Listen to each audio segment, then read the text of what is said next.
Hello friend, good morning. मैं मणिकांत पांडे और मेरे साथ मेरे दोस्त पवन कुमार यादव सर हैं।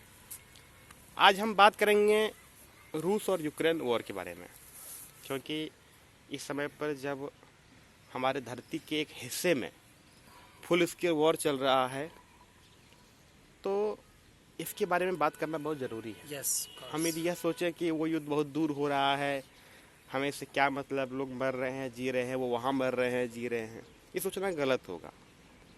हम इस धरती पर रह रहे हैं और धरती के एक हिस्से में वॉर हो रहा है, पर ये वॉर कोई सामान्य नहीं है। हम एक बार इतिहास में पढ़ते थे, सुनते थे कि ये वॉर हुआ, वह वॉर हुआ, फर्स्ट वर्ल्ड वॉर, सेकेंड, इतने लोग मारे गए, ऐसे सुनते रहे। अब हम आंखों से देख रहे हैं। तो सबसे पहले हम फर्स्ट कमेंट लेना चाहेंगे हमारे पवन सर से कि आप इसके बारे में क्या कहना चाहते हैं। What Thank do you, you Manikant say Sarji. about it? Yes. Thank you for giving me the opportunity to speak on this topic. I believe the current scenario, which is a Russia-Ukrainian war, I think it is very unfortunate that two countries are at war right now, because war is never good for anything, for any country, for anyone, because it leads to a mass destruction and the loss of life and property, which is not good.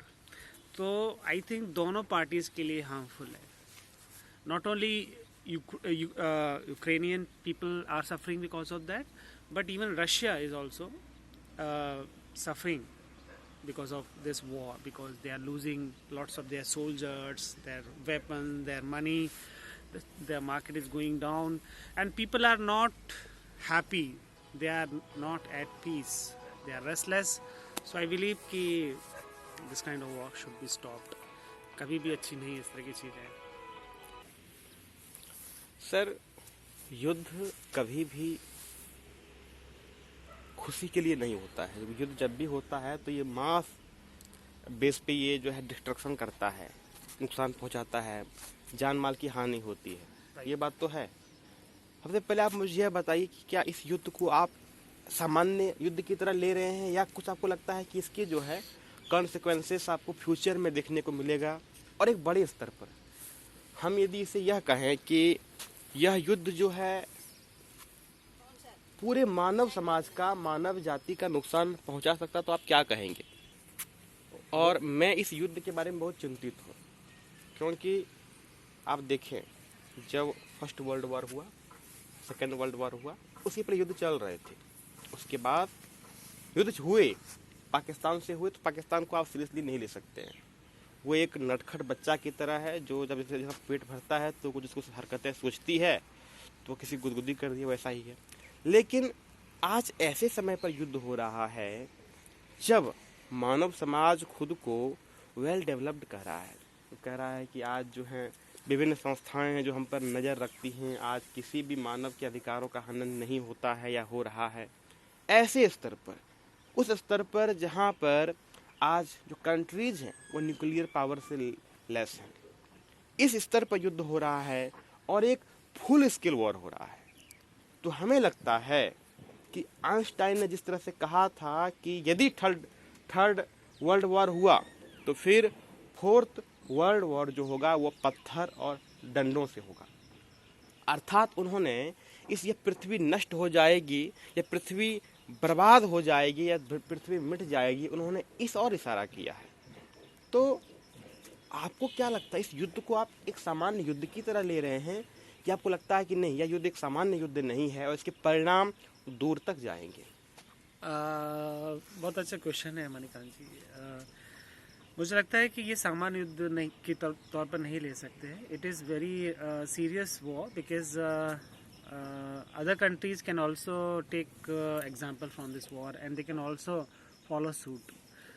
वो भी उसी तरह का रास्ता इख्तियार कर सकते हैं जिस तरह का रशिया कर रहा है. तो और this war can lead to third world war also.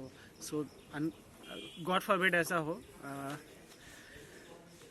ये किसी के लिए भी अच्छा नहीं है. एंड इतने साल लगे, इतने मिलियंस ऑफ ईयर्स लगे हम लोगों को यहाँ तक पहुँचने में, सिविलाइजेशन को इतना डेवलप्ड होने में, और कुछ ही सेकंड्स में न्यूक्लियर वेपन के अंदर इतनी पावर होती है कि पूरे सिविलाइजेशन को डिस्ट्रॉय कर सकती है, तो ये किसी चीज़ के लिए अच्छा नहीं है। I believe in peace and non violence.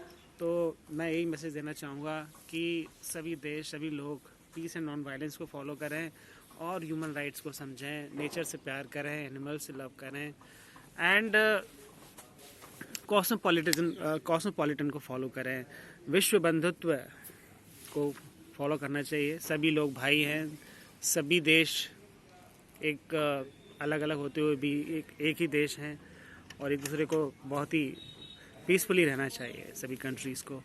ये मैं मैसेज देना चाहूँगा। भगवान से यही दुआ है कि सभी देश में पीस बरकरार हो, ये वॉर जल्द से जल्द खत्म हो। Thank you sir. अभी हालांकि यह मेरे यूक्रेनियन भाई और नो रशियन यस ये चर्चा इतनी जल्द खत्म होने वाली नहीं है। इस पर एक हम और डिस्कशन लेकर के आएंगे, क्योंकि यह वॉर जो है हम कह सकते हैं कि हम बहुत ही जल्द वर्ल्ड वॉर 3 के करीब हैं, और इसको हम थोड़ा सा और स्पष्ट करें तो हम इस पृथ्वी को नष्ट करने के बहुत करीब हैं। बहुत बहुत धन्यवाद। Thank you.